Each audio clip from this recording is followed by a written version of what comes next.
ഇറാനെ ലക്ഷ്യമിട്ട അമേരിക്കയും യുദ്ധമുഖത്തേക്കോ? Iran Israel ഏറ്റുമുട്ടലിൽ അമേരിക്കയും ഭാഗമാകുമോ എന്ന ഉദ്വേഗത്തിലാണ് ലോകം. അമേരിക്കൻ യുദ്ധക്കപ്പലുകളും യുദ്ധവിമാനങ്ങളും പശ്ചിമേഷ്യ കേന്ദ്രീകരിച്ചു കഴിഞ്ഞു. 6ാം ദിനവും ഇസ്രായേലും ഇറാനും ശക്തമായ ഏറ്റുമുട്ടൽ തുടരുകയാണ്.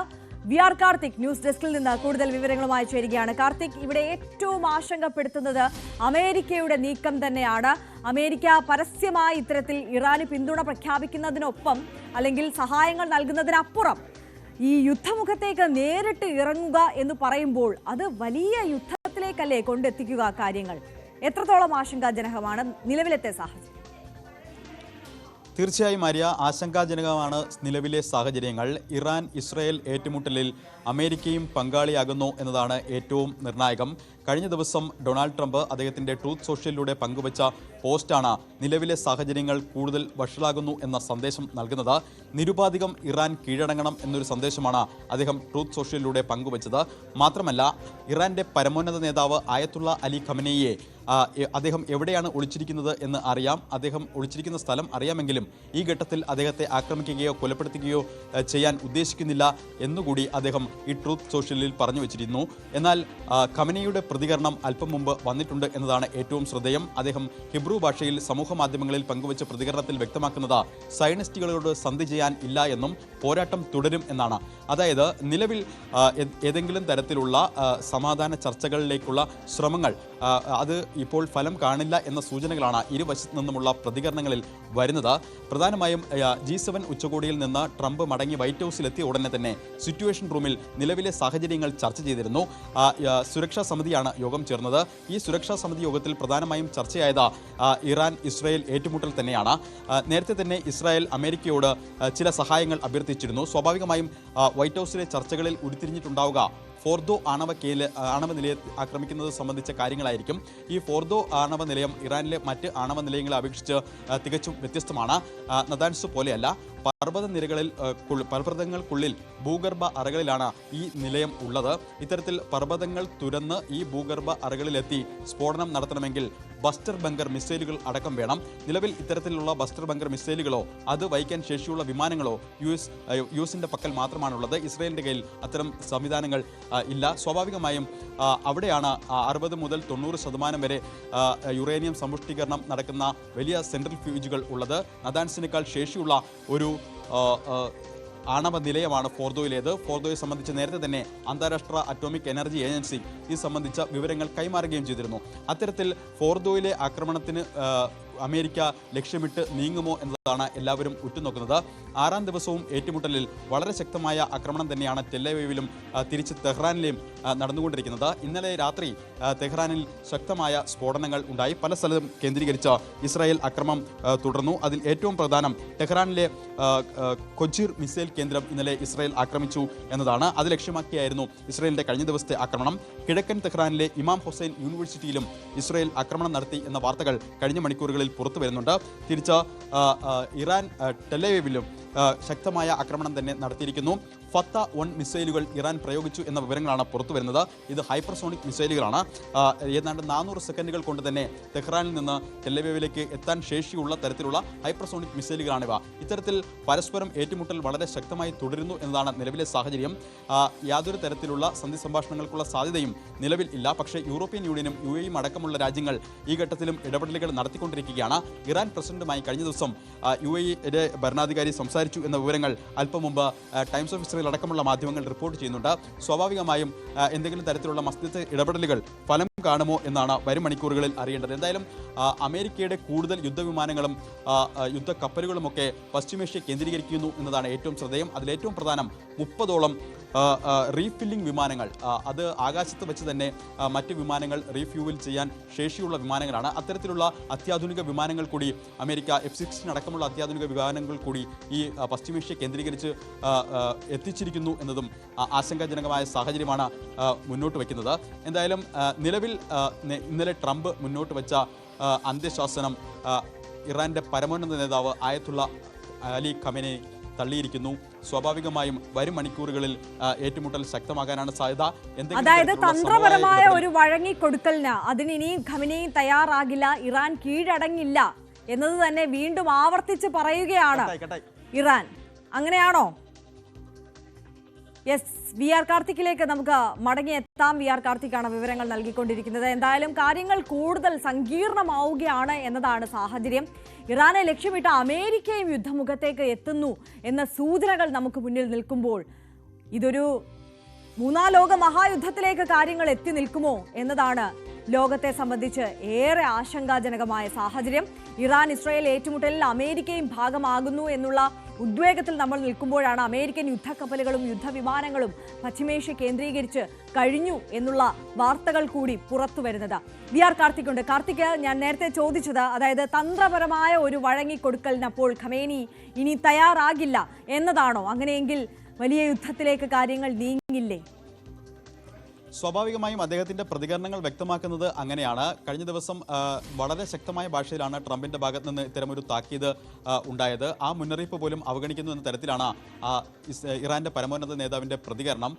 സയനിസ്റ്റുകളോട് സന്ധി ചെയ്യാനില്ല എന്നാണ് അദ്ദേഹം ഹിബ്രു ഭാഷയിൽ വ്യക്തമാക്കുന്നത്. പോരാട്ടം ശക്തമായി തുടരുക തന്നെ ചെയ്യും എന്നും അദ്ദേഹം പറഞ്ഞു വെക്കുന്നു.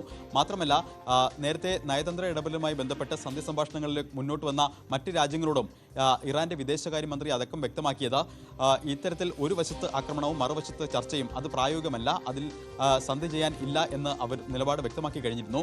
അതുകൊണ്ട് തന്നെയാണ് നിലവിലെ സ്ഥിതി കൂടുതൽ ആശങ്കാജനകമാകുന്നതും. സ്വാഭാവികമായും അമേരിക്കയുടെ ഈ ഘട്ടത്തിലുള്ള ഇടപെടൽ ഏറെ നിർണായകമാകും. G7 ഉച്ചകോടിക്ക് ശേഷം മടങ്ങിയ ട്രംപ് വൈറ്റ് ഹൗസിൽ ഇത്തരത്തിൽ ചർച്ചകൾ നടത്തി. പക്ഷേ അദ്ദേഹത്തിന് പൂർണ്ണ പിന്തുണ US സെക്യൂരിറ്റി കൗൺസിൽ യോഗത്തിൽ ലഭിച്ചില്ല എന്ന വിവരങ്ങളും ചില വിദേശ മാധ്യമങ്ങൾ പങ്കുവയ്ക്കുന്നുണ്ട്.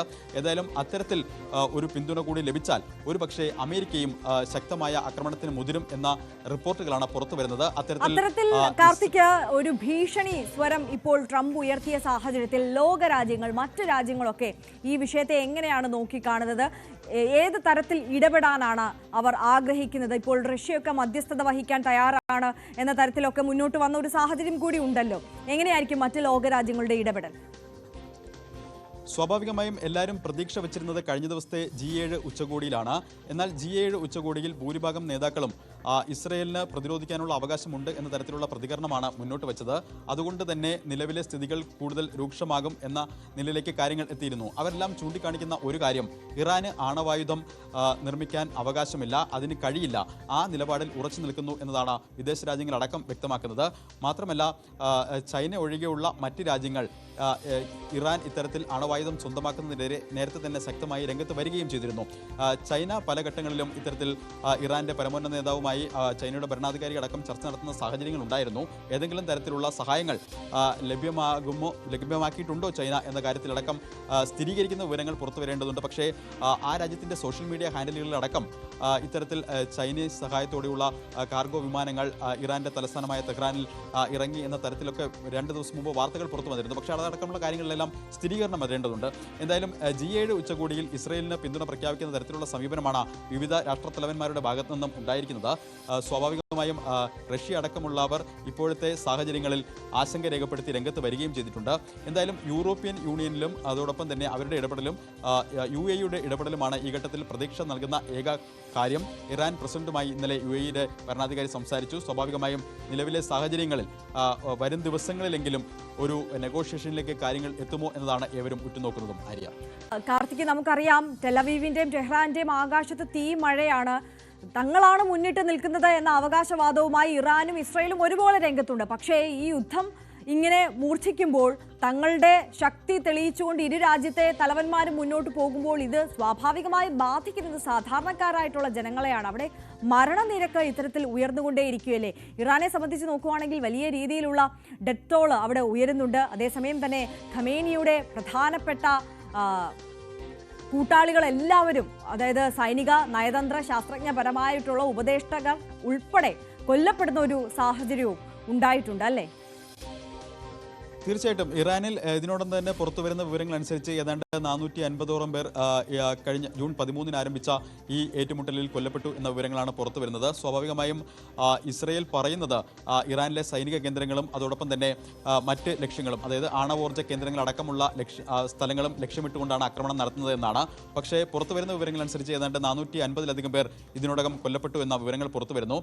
സമൂഹ മാധ്യമങ്ങളിൽ വരുന്ന ദൃശ്യങ്ങൾ ശരിയാണെങ്കിൽ, പ്രത്യേകിച്ച് എക്സിലടക്കം വിവിധ ഇറാനിലെ തന്നെ വിവിധ വാർത്താ വെബ്സൈറ്റുകൾ നൽകുന്ന ദൃശ്യങ്ങൾ ശരിയാണെങ്കിൽ തെഹ്റാനിലടക്കം അവിടെ നിന്ന് മറ്റ് സ്ഥലങ്ങളിലേക്ക് പോകാൻ വണ്ടികളുടെ നീണ്ട നിര അതിർത്തികളിൽ ഉണ്ടാകുന്നു. ഇത്തരത്തിൽ തെഹ്റാൻ ഒഴിയണം എന്ന മുന്നറിയിപ്പ് US കൂടി നൽകിയ പശ്ചാത്തലത്തിൽ വലിയ തരത്തിലുള്ള ആശങ്കയാണ് ടെഹ്റാനിൽ ഉള്ളത്. തിരിച്ച് ഈ ടെല്ലവീവിൻ്റെ കാര്യത്തിൽ വന്നാലും ശക്തമായ ആക്രമണം തന്നെയാണ് ഇസ്രായേൽ നടത്തുന്നത്. പ്രത്യേകിച്ച് ഹൈപ്പർസോണിക് മിസൈലുകളടക്കം ഉപയോഗിക്കുന്ന സാഹചര്യം വരെ ഉണ്ടായിരിക്കുന്നു. 400 സെക്കൻഡിൽ ടെഹ്റാനിൽ നിന്ന് ടെല്ലവീവിലേക്ക് എത്തുന്ന മിസൈലുകൾ ഉപയോഗിക്കുന്നു. അത് വലിയ തോതിലുള്ള ആൾനാശം ഉണ്ടാക്കുന്നു എന്ന തരത്തിൽ ഇസ്രായേൽ പറയുകയും ചെയ്യുന്നു. എന്നാൽ ഇസ്രായേലിന് ഫലപ്രദമായ വ്യോമ പ്രതിരോധ സംവിധാനങ്ങളുണ്ട്. അയൺ ഡോമും അതോടൊപ്പം തന്നെ ഡേവിഡ് സ്ലിംഗ് അടക്കമുള്ള അത്യാധുനിക സംവിധാനങ്ങൾ ഇസ്രായേലിൻ്റെ പക്കലുണ്ടെങ്കിൽ കൂടിയും പല ബാലിസ്റ്റിക് മിസൈലുകളും ടെഹ്റാനിൽ പതിച്ചു എന്ന വിവരങ്ങളാണ് പുറത്തു വരുന്നത്. ആൾ താമസമുള്ള അപ്പാർട്ട്മെന്റുകൾക്ക് സമീപമടക്കം ഇത്തരത്തിൽ മിസൈലുകൾ പതിക്കുന്ന സാഹചര്യമുണ്ടായി. ബങ്കറുകളിലാണ് ഭൂരിഭാഗം സമയവും ഇപ്പോൾ അവിടെ ടെലവീവിലെ ജനങ്ങൾ ഉള്ളത്. ഭൂരിഭാഗം സമയവും ഒരു ദിവസത്തിൻ്റെ ഭൂരിഭാഗം സമയവും രാത്രിയുമൊക്കെ ഇത്തരത്തിൽ മുന്നറിയിപ്പ് നൽകിക്കൊണ്ടുള്ള സൈറനുകൾ അവർക്ക് ലഭിക്കുന്നു. അതോടൊപ്പം തന്നെ IDF-ഉമായി ബന്ധപ്പെട്ട ആപ്പുകളിലും ഇത്തരത്തിൽ സന്ദേശങ്ങൾ ലഭിച്ചുകൊണ്ടിരിക്കുന്നു. കഴിഞ്ഞ ദിവസം ഇറാനും ഇത്തരത്തിൽ വാട്സാപ്പിനെതിരെയും കൂടി രംഗത്തെത്തി എന്നുള്ള ഒരു സാഹചര്യം കൂടിയുണ്ട്. നേരത്തെ തന്നെ ഇസ്രായേലിൻ്റെ സൈനിക കേന്ദ്രങ്ങൾ ലക്ഷ്യമിട്ടുള്ള ആക്രമണം നടത്തി. അതോടൊപ്പം തന്നെ സൈനിക മേധാവിമാരെ എണ്ണം പറഞ്ഞ് ഒന്നൊന്നായി കൊന്നു തള്ളുന്ന സാഹചര്യമാണ് കഴിഞ്ഞ ദിവസങ്ങളിൽ ഇസ്രായേൽ നടത്തിയത്. സ്വാഭാവികമായും ഇത്തരത്തിൽ വാട്സാപ്പിലെ വിവരങ്ങൾ ചോർത്തി നൽകുന്നു എന്ന തരത്തിൽ ഇറാൻ ഒരു പരാതിയുമായി രംഗത്തെത്തി. എന്നാൽ വാട്സാപ്പ് അത് നിഷേധിച്ചുകൊണ്ട് രംഗത്ത് വരികയും ചെയ്തു. പക്ഷേ അത്തരത്തിൽ സാഹചര്യങ്ങൾ കൂടുതൽ കലുഷിതമാകുന്നു, ആക്രമണങ്ങൾ അതിരൂക്ഷമാകുന്നു. സൈനികരെ ലക്ഷ്യമിട്ടുകൊണ്ടുള്ള ആക്രമണങ്ങൾ, അത് സൈനിക കേന്ദ്രങ്ങൾ ലക്ഷ്യമിട്ടുകൊണ്ടുള്ള ആക്രമണങ്ങൾ, അതോടൊപ്പം തന്നെ ആണവ കേന്ദ്രങ്ങൾ ലക്ഷ്യമിട്ടുകൊണ്ടുള്ള ആക്രമണങ്ങൾ, വരും മണിക്കൂറുകളിൽ ഫോർദോ ലക്ഷ്യമിട്ടുകൊണ്ടുള്ള, നേരത്തെ നമ്മൾ പറഞ്ഞതുപോലെ പർവ്വത നിരകൾക്കുള്ളിൽ ഭൂഗർഭ അറകളിൽ ഏതാണ്ട് 91 മീറ്റർ താഴെയുള്ള ആണവ നിലയം, ആ ആണവ നിലയം ആക്രമിക്കാൻ US മുൻകൈയെടുക്കുമോ എന്നാണ് ലോകം ഉറ്റുനോക്കുന്നത്. അതിൻ്റെ ഉദ്യോഗത്തിലാണ് ലോകവും. സ്വാഭാവികമായും അത്തരത്തിലൊരു ആക്രമണമുണ്ടായാൽ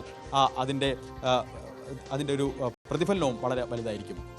തീർച്ചയായും VR കാർത്തിക്കാണ് വിശദാംശങ്ങൾ നൽകുന്നത്. എന്തായാലും കടുത്ത ആശങ്കയിലാണ് ലോകം ഒന്നാകെയുള്ളത്. പശ്ചിമേഷ്യയിലെ യുദ്ധഭീതി അത് ഒഴിയുന്നില്ല എന്നുള്ളതാണ്. വരും മണിക്കൂറുകളും ഇത്തരത്തിൽ വലിയ രൂക്ഷമായ ആക്രമണങ്ങൾക്ക് സാക്ഷ്യം വഹിക്കേണ്ടി വരുമോ എന്നുള്ളതാണ് വലിയ ആശങ്ക. ഇത്തരത്തിൽ മരണനിരക്ക് ഉയർന്നുകൊണ്ടേയിരിക്കുന്നു. നേരത്തെ നമുക്ക് രാവിലെയൊക്കെ ലഭിച്ച വിവരം ഇറാനിൽ 250 മരണം എന്നതായിരുന്നു. പക്ഷേ കൃത്യമായൊരു കണക്കിലേക്ക് നമുക്ക് എത്താൻ കഴിയില്ല എന്നുള്ളതാണ്. ഇസ്രായേൽ ആണെങ്കിൽ അവർക്ക് അനുകൂലമായിട്ടുള്ള വാർത്തകൾ മാത്രമാണ് അവരുടെ ഔദ്യോഗിക മാധ്യമങ്ങളിലൂടെ പുറത്തുവിടുന്നത്. ഇറാനും സമാനമായ രീതിയിൽ തന്നെയാണ്. പക്ഷേ അതിനൊക്കെ അപ്പുറം അന്താരാഷ്ട്ര മാധ്യമങ്ങൾ റിപ്പോർട്ട് ചെയ്യുന്നത് 450ലേക്ക് മരണം എത്തിയിട്ടുണ്ട്. സ്ഥിരീകരിക്കാൻ കഴിയാത്ത കണക്കുകളാണ്. അതിനപ്പുറം ഒരുപക്ഷെ ഉണ്ടാകാം. എന്തായാലും അത്തരത്തിൽ അതിരൂക്ഷമായ സാഹചര്യത്തിലൂടെയാണ് കാര്യങ്ങൾ നീങ്ങുന്നത്. ഒരു സമവായത്തിലേക്ക് ഉടനടി ഒന്നും കാര്യങ്ങൾ എത്തി നിൽക്കില്ല എന്നതാണ് സാഹചര്യം. ജീവൻ കൈ പിടിച്ചുകൊണ്ട് ജനങ്ങൾ അവിടെ നിന്ന് ഓടി രക്ഷപ്പെടാനുള്ള സാഹചര്യങ്ങൾ പ്രത്യേകിച്ച് മറ്റ് വിദേശ രാജ്യങ്ങളിലെ പൗരന്മാർ ശ്രമിക്കുകയാണ്. ഇന്ത്യൻ എംബസിയൊക്കെ കർശനമായ നിർദ്ദേശം നൽകി കഴിഞ്ഞു. സ്വയം അവർക്ക് കഴിയുന്ന രീതിയിലാണെങ്കിൽ, അല്ലെങ്കിൽ അതിനപ്പുറത്ത് ഇപ്പോൾ ഇന്ത്യയുടെ രക്ഷാദൗത്യമൊക്കെ ഇറാൻ കേന്ദ്രീകരിച്ചൊക്കെയും നടക്കുന്നുമുണ്ട്. അത്തരത്തിലുള്ള പ്രവർത്തനങ്ങളും രാജ്യത്തെ പൗരന്മാരെ രക്ഷിക്കാൻ അവരവരുടെ രാജ്യം കേന്ദ്രീകരിച്ചുകൊണ്ടും നടക്കുകയും ചെയ്യുന്നുണ്ട്.